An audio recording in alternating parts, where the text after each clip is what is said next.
There are moments in life when you stand in a familiar room but feel as if you've just lost the entire world.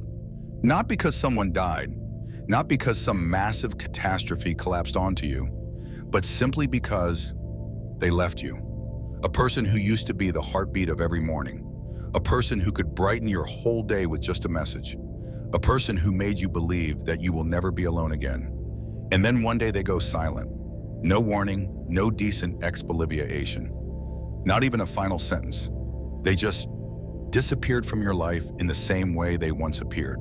And the most painful thing isn't the fact that they left. The most painful thing is that they are still alive inside your memory every day, still appearing in familiar corners of your mind, as if you're carrying their shadow even when you no longer want to. You try to forget, but the harder you try, the clearer the image becomes. You want to let go, but your heart keeps holding on to something that no longer exists.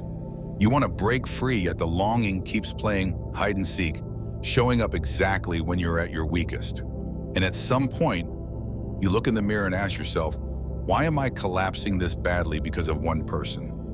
Why am I still stuck even though they're gone? How do I get out without turning my heart into stone? This isn't just heartbreak.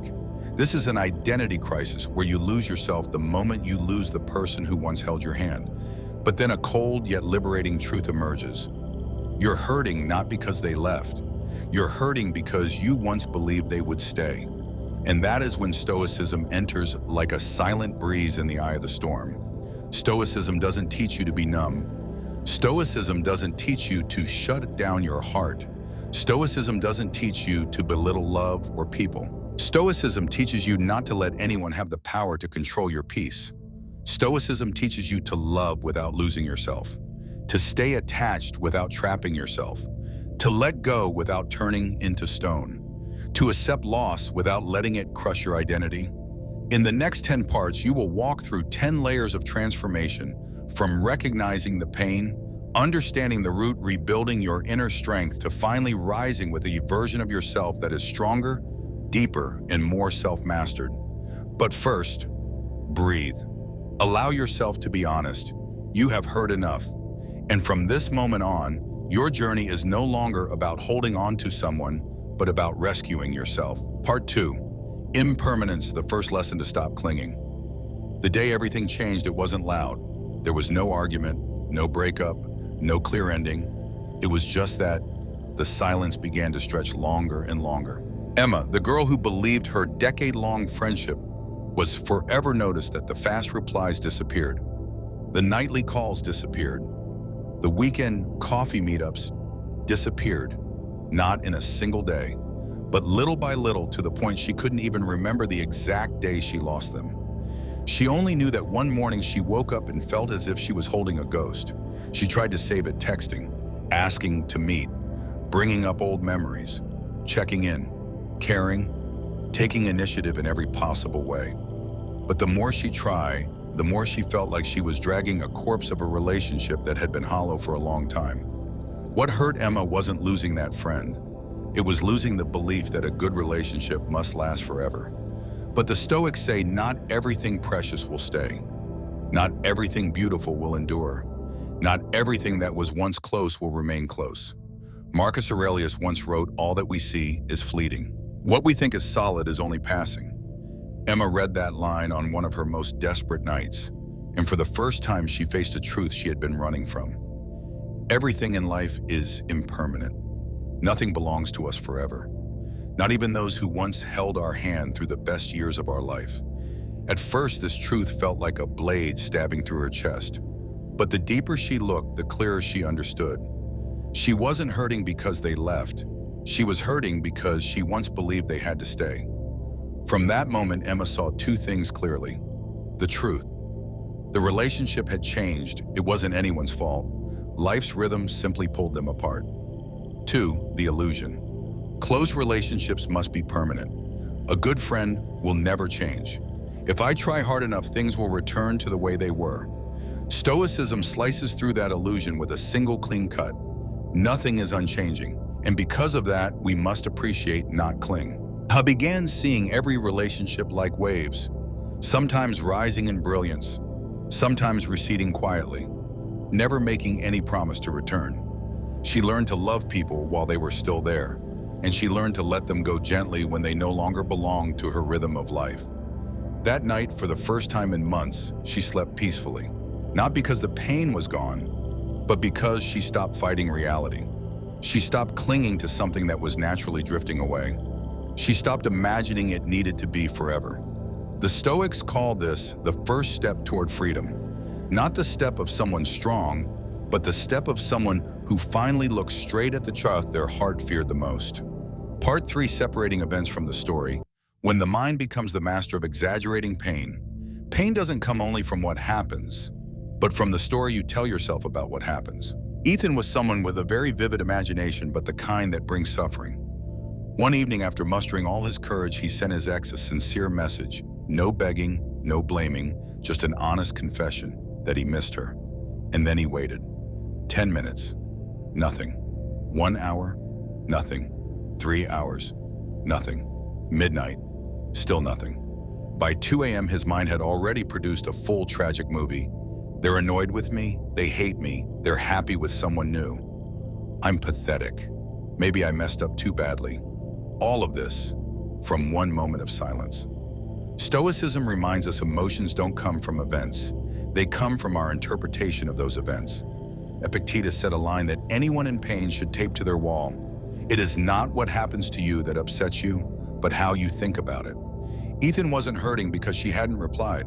He was hurting because he told himself a cruel story and used it to torture his own heart. By noon the next day, his phone finally buzzed. A message appeared. Sorry, I took my little brother to the ER last night and couldn't touch my phone. One sentence, one truth, enough to shatter every dark scenario he had built all night long. Ethan froze, not out of relief, but because he realized his entire night of agony was self-created. That day he understood something the Stoics consider a miracle of wisdom. The event, the message was not yet answered. The story he invented, abandoned, not good enough, pitiful, replaced, hated, lost chance, self-blame, all of it 100% interpretation, not truth. The realization hit him like a bucket of cold water. If one silence can hurt me this badly, then the person hurting me isn't them, it's me. Ethan started trying something new. Every time his emotions dropped, he paused and asked, is this a fact or am I imagining it? Do I have evidence or is this just an old wound speaking for me? You can't stop your mind from generating thoughts, but you can stop it from weaving them into tragedy. Stoicism doesn't tell you to suppress emotions. Stoicism teaches you not to believe every story your mind creates when you're vulnerable. From that day on, Ethan understood a skill that helps anyone protect their peace. Separate the event from the story. Separate reality from interpretation. Separate emotions from truth. Part 4. Thinking of the worst before it happens. Training the mind so you don't crumble when pain arrives. We grow up with a beautiful belief: don't think negatively. Think good thoughts and good things will follow. But life is not a pastel-colored postcard. Life has sharp turns that, if you're not prepared, can blow your heart apart. Stoicism goes against that popular belief. Not to teach us pessimism, but to help us stand steady like the ground beneath our feet, even when storms hit. Jacob and the lesson from a separation that hadn't happened yet. Jacob had a friend, Daniel, who was like a blood brother to him. They shared everything: the hard years, the sleepless nights, the secrets never told to anyone else. A rare bond that everyone thought would last a lifetime. Then one day Daniel said, I'm preparing to move to Canada. I might not come back. The moment Jacob heard it, it felt like something crushed his chest. His first reaction was the same as all of ours: denial. No way, probably just a few months. He might change his mind. He'll return eventually. But the more he denied it, the more the fear of loss clung to him. Stoicism steps in, face it, instead of running from it. One evening, while unconsciously scrolling through old photos, Jacob remembered a line from Meditations. We suffer more often because we refuse to look at what is inevitable. Jacob tried something that sounded strange. Premeditatio malorum, imagining the worst before it happens. He closed his eyes and pictured the familiar cafe table with only one collector left. The end of a long day with no one to talk to.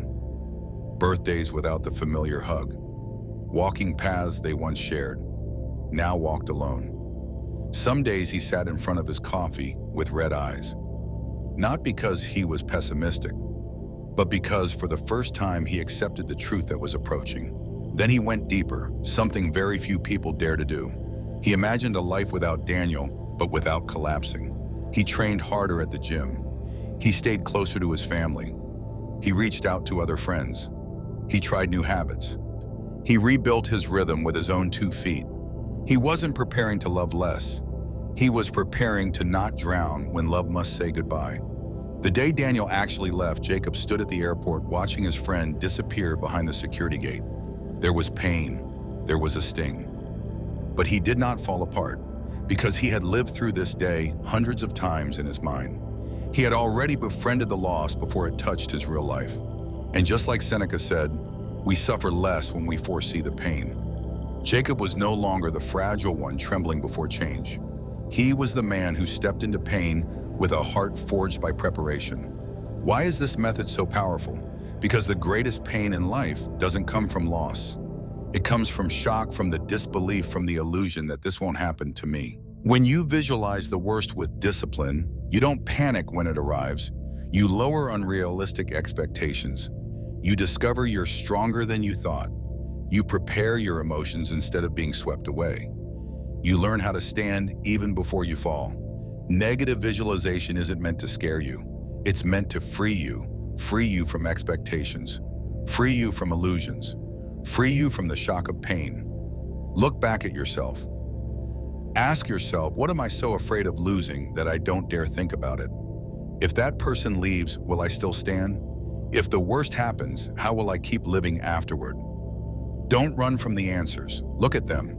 Then imagine a stronger version of yourself surviving it. That is the essence of Stoicism. Prepare beforehand so no blow can ever destroy you again. Because sometimes we're not hurt by what others do, but by what we think they did. Part 5, letting go of the illusion of control. You cannot hold a heart that no longer wants to stay. Some relationships don't end because of a fight. They don't explode like a collision. They die from exhaustion.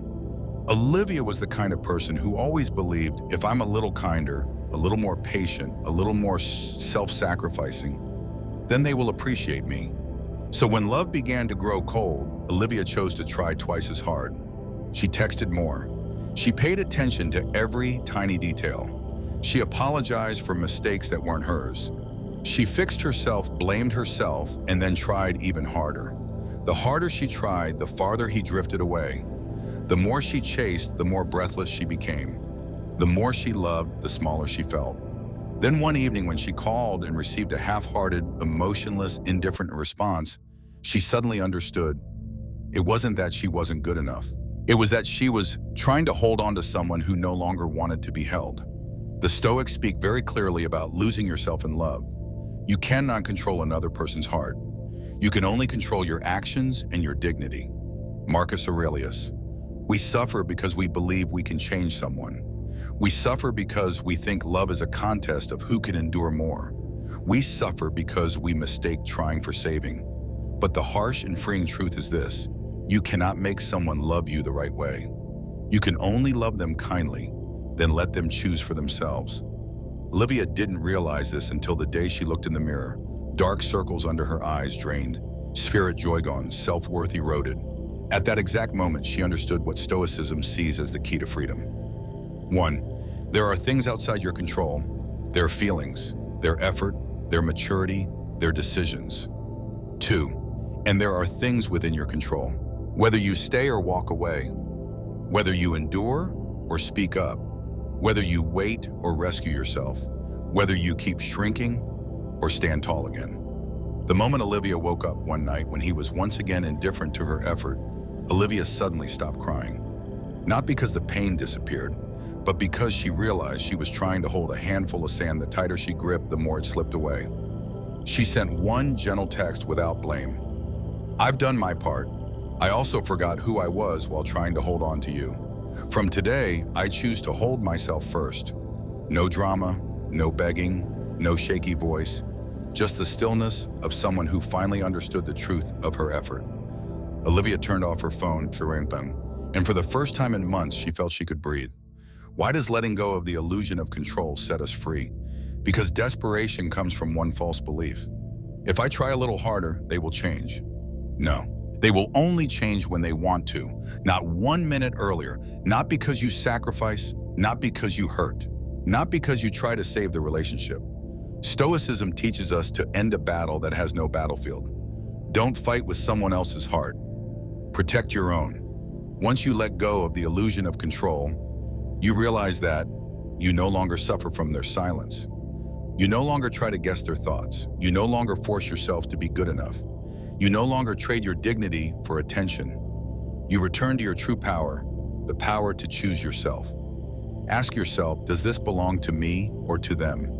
Am I trying to keep a relationship, or am I losing myself? Do I love them, or am I seeking validation? If the answer tightens your chest, that's the sign you need to reclaim control, not control over someone else, but control over yourself. That is when you step into the next doorway of Stoicism, not holding on to people, but holding on to your dignity, your peace, and the light of your own heart. Part 6. Zoom out, seeing life from a higher altitude.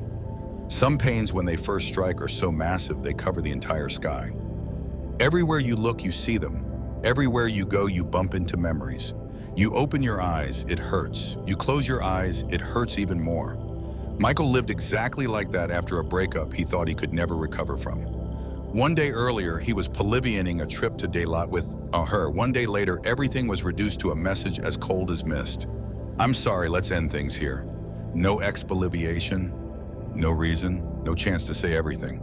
Michael felt his world break. Not the explosive kind, but the kind that cracks quietly along tiny fractures before collapsing from the inside. The early days when life shrinks into a single wound, like anyone in pain, Michael retreated. He didn't want to see anyone, didn't want to talk, didn't want to explain, didn't want to hear anyone telling him to be strong. At night, his room was so silent he could hear his heartbeat, slow, heavy aching. He felt like he was falling into a bottomless well. Everything he touched hurt. But one night, when he could no longer bear the suffocation in his mind, Michael stepped outside. He wandered like someone lost, not knowing what he was looking for. And then he stopped on a bridge, cold wind cutting across his face, making him feel clearer. Below him were streams of cars. In the distance, scattered city lights. Above him, the vast night sky. For the first time in weeks, Michael felt the world was still big. And he, even while hurting, was still here. The shift happened with one question. As he watched the cars flow like a river of lives, Michael asked himself, 5 years from now, will this still hurt? The question cut through the fog in his mind like a blade of light, not because the answer was no, it won't hurt, but because he realized he was using a single moment to judge his entire life. He was letting one sad chapter overshadow all the chapters ahead. He was looking at life from the ground when he should have been looking from above.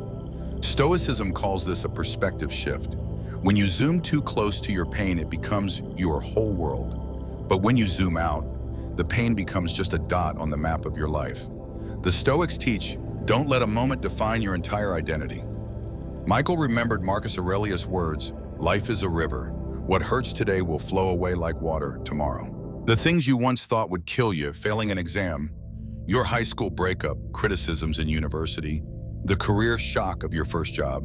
Looking back now, they're nothing but dried leaves floating downstream. So why should this pain, just another event among countless events, be allowed to destroy you? It's not because it's too big. It's because you're looking at it too closely. Michael began seeing his life from a higher altitude. He asked himself the questions anyone in pain should ask. Does this define my worth? Is my whole life just a story with one person? How many things are still waiting for me ahead? And for the first time, he saw what he had forgotten. Dreams not yet fulfilled. The work he once loved. Friends he had neglected because he loved too much. Family always keeping the door open for him. The person he once wanted to become. The pain was still there, but it was no longer everything. And in that moment, Michael realized what the Stoics consider the foundation of peace. One person leaving cannot destroy your life unless you let them become your entire life. Zoom out and you will see, you lived before them. You can live after them. And there is so much you still haven't done with yourself. Stoicism doesn't demand that you be strong instantly. Stoicism simply teaches, don't let the pain of one moment become your lifelong identity. Stand up even slowly. Breathe deep even if it hurts. Look farther even if your eyes still sting. Because your life does not fit into the palm of one person's hand. It lies in every choice, every action, every step you take forward. Part 7, the emptiness opens when letting go isn't loss but liberation.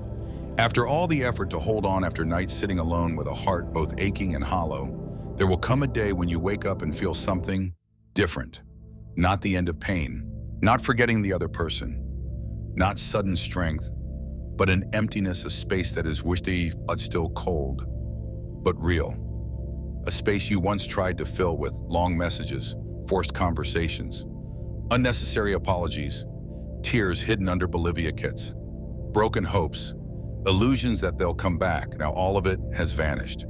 And you stand inside that emptiness, confused. Am I empty? Or am I finally getting my own space back?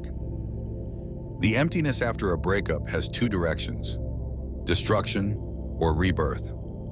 If you don't know how to face it, the emptiness becomes suffocating loneliness, emotional numbness, addiction to sadness, repeating old mistakes with someone new, hiding in worked alcohol, social media. But if you understand Stoicism, that emptiness becomes the greatest doorway to rebuilding yourself. Like a room left abandoned for too long, when you clear out all the old clutter, you realize it was never as small as you thought. It's empty, but it's spacious. It's cold, but it's clean. It's silent, but it's yours. Alex's story, the man who learned to be alone without feeling afraid. Alex loved so deeply he forgot himself. He lived by the rhythm of the other person, liked what they liked, lived a life that wasn't his own. When the relationship ended, he felt like half of him had vanished. But after weeks lost in cigarette smoke and sleepless nights, he noticed something strange. Life was suddenly quiet. No more expectation-filled messages, no more demanding phone calls, no more comparisons, no more pressure to love and prove his worth at the same time. For the first time in years, he had the time to play his guitar again, run every morning, reconnect with old friends, learn something new. Think about a future with no us, only me. The emptiness was no longer frightening. It became the space where he could breathe for the first time after years of confinement. The Stoics call this moment when silence becomes home.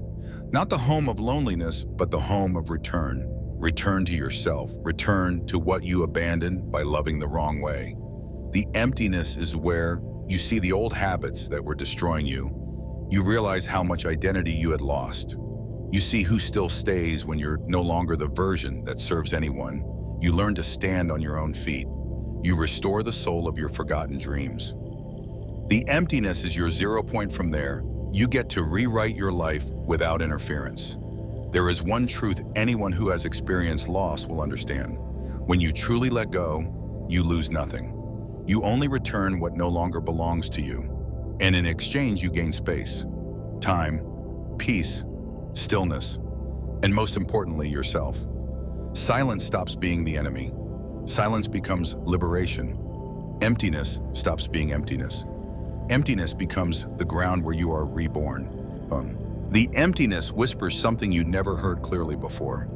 Now is the time to rebuild your life, not because you lost someone, but because you finally have room to build. Part 8, rebuilding the self when rejection becomes the material to recreate who you are.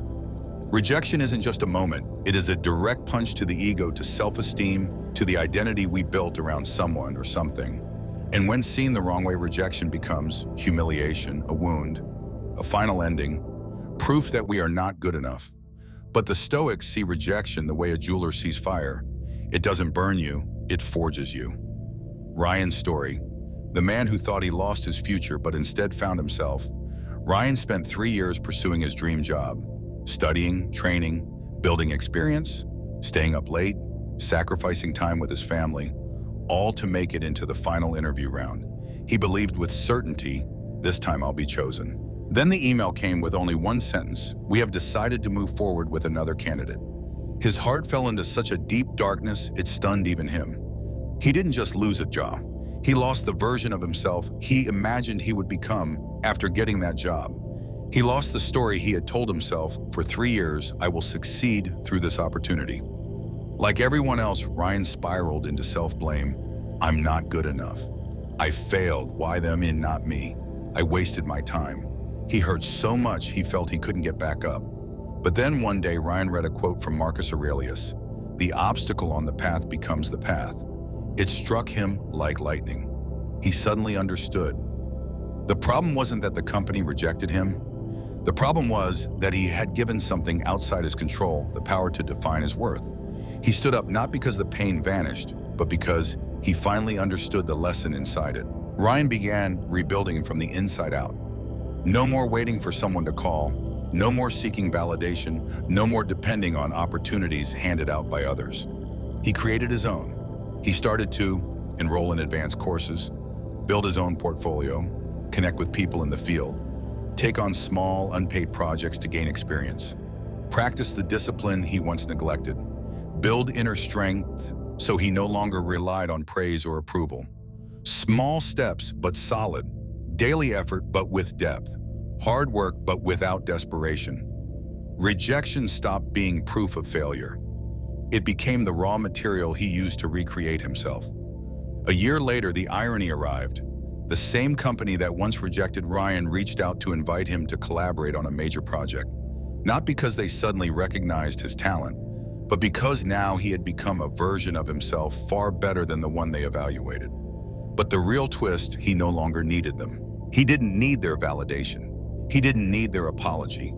He didn't need to be chosen, because he had chosen himself long ago. And that is the beauty of Stoicism.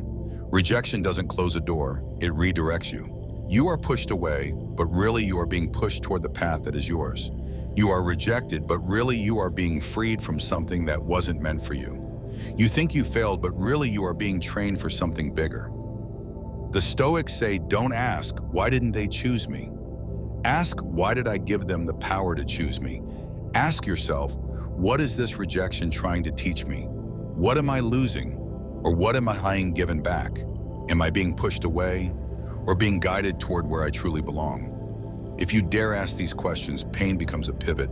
Hurt becomes fuel, and rejection becomes the energy that rebuilds you. You are not the one left behind. You are the one being reborn. This is where you step into a deeper layer of Stoicism, one that requires even greater courage. Detachment without shutting down the heart. Stepping back while still keeping warmth and dignity.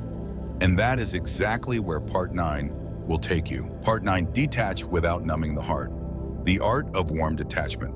There is a type of pain many people mistake for healing. It's when you no longer feel sad, no longer cry, no longer miss. But you also no longer feel anything at all. You don't love anyone, you don't trust anyone, you don't open up to anyone. You smile, but your heart stays still. You talk, but your soul feels empty. You no longer get hurt, but you also no longer feel alive. That is not peace, that is numbness. Sophia's story, the woman who thought she was strong but had actually frozen her heart. Sophia had been married for 7 years. But in the last few years, her husband slowly became a stranger. Fewer words, fewer galliviases, fewer touches, fewer signs of care, fewer conversations, fewer moments of honesty. The most painful part wasn't the fights. The most painful part was that there was nothing left to fight about. One night, Sophia accidentally read a few lines in her husband's notebook. Sometimes, I feel so far from Sophia. I want to live differently. I want to breathe. Those words sliced through her heart like a blade. Not because he wanted distance, but because she had never noticed it until now. The pain was so overwhelming, she went numb. Instead of facing that pain, Sophia did what many people mistakenly call strength. She shut down completely.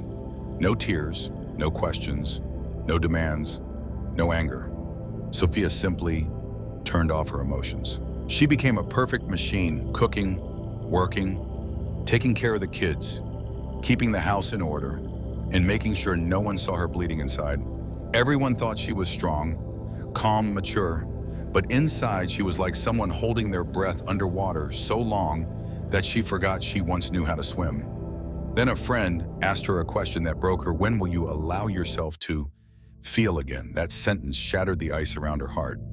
She sat down and cried like a child for the first time in years, not out of weakness, but because she finally had the courage to face what she had run from. She said things she had buried for so long. I still love him, but I'm exhausted. I miss the old days, but I don't want to live in them. I want to see myself in this marriage, not just my shadow. That was the first time Sophia practiced detachment in the true Stoic spirit, not cold but clear, not numb but honest, not running away, but letting go with understanding. What is warm detachment? It is detaching from the pain without destroying your heart. Stoicism does not teach you to cut off all emotions, freeze your inner world, treat everyone like a threat, abandon love. Stoicism teaches you to acknowledge feelings, but not let them steer the ship. Love anyone you want, but never lose yourself. Accept that pain can happen, but not let it rule you. Allow sadness, but never allow dependence. Warm detachment is the art of grown-ups. Speaking truth without hurting, walking away without hatred, keeping boundaries without yelling, loving kindly without begging, letting go out of understanding, not resentment. When Sophia detached with warmth instead of coldness. One evening she spoke to her husband in a calm tone, I love you, but I also love myself. I can't sacrifice my existence to hold on to a relationship you're no longer in. If you want to stay, we heal together. If you want to leave, I won't hold you. I'm no longer afraid of losing you. What I fear is losing myself. It wasn't a declaration of ending, it was a declaration of returning. She didn't scream, she didn't blame, she didn't try to prove her worth. She simply chose herself. And that is exactly what Stoicism teaches. The greatest strength is not closing your heart. The greatest strength is keeping it open while knowing how to protect it. 3. Signs you're detaching the Stoic way. Warm detachment. 1. You feel the pain, but the pain doesn't control your actions. 2. You speak truth calmly without blaming. 3. You choose peace over winning any argument. That is warm separation, leaving without bitterness. Creating distance without breaking apart. Loving without clinging. And here is the magic of warm detachment. You walk away with a heart still whole enough to love again. You don't shut your soul. You simply close the doors that are no longer meant for you. You don't become hard. You become grounded. You don't become cold. You become clear. You don't lose your emotions. You simply stop letting emotions destroy your dignity. Outro, you were always whole, they were just a chapter. Now it's time to write the rest of your book. There is a strange moment in the healing journey when you suddenly realize you're not hurting the way you used to, and instead of feeling happy, you feel unfamiliar. You don't know when the pain left. You only know that one morning your breath felt lighter. One unexpected afternoon, your heart didn't tighten when someone mentioned their ethane. One quiet evening, you turned on some music and felt yourself coming back. Not coming back to them, coming back to you. And you finally understand they didn't take any part of you. They only carried away the role they played in your story, but you remained whole. Stoicism says no one can steal your soul. Only you can abandon it. You didn't abandon it. You only misplaced it for a while, and now you're finding it again. You begin looking back on the road you have walked, and you see a powerful truth. You didn't collapse. You didn't lose your worth. You didn't become weaker. You were bent, so you could become more flexible. You were struck, so you could become more grounded. You fell, so you could learn you can stand back up. And then you start to see clearly. You don't need anyone to validate your worth. You don't need anyone to choose happiness for you. You don't need anyone to fill the space inside you. You don't need to hold on to someone to feel lovable. You are lovable. Because you exist, and the magic is this: the moment you stop chasing, life starts moving toward you. They were just a chapter, but you are the entire book. Pain is the dark chapter. Detachment is the Boliviac page. Recreation is the new chapter. And right here at this ending, you're holding the pen. You get to decide what comes next. Your new strength, the life you're rebuilding, the version of you that you never dared to become, the freedom you just reclaimed. Your new chapter doesn't have to be perfect. It only needs to be honest. It only needs to be yours. Stoicism doesn't teach you to avoid pain. Stoicism teaches you not to let pain write the rest of your life. And now, it's time to walk forward. Carry no resentment. Carry no unrealistic hopes. Carry no desperate attachments. Carry no old stories that imprison you. Carry only the peace you've relearned, the clarity you've rebuilt, a heart warm enough to love again, and strong enough to never lose yourself again. You don't need anyone to complete you. You only need you, the steady, quiet, deeply grounded version of you. And if this video touched you, I want to invite you to do one small thing. Leave a comment with 2 words, inner freedom, as a gentle reminder for yourself and for anyone reading. Inner freedom isn't something others give you, it's something you reclaim for yourself. And if you want to continue the journey toward becoming a calmer, stronger, unshakable version of yourself, subscribe to Easy Stoic. Not so I gain a number, but so you gain a place where peace is reinforced, where wisdom is nurtured, where your heart is protected, and where you don't walk the path of growth alone. Subscribe, turn on the bell, and keep walking with me. Your journey is only beginning, and the next chapter will be far more beautiful.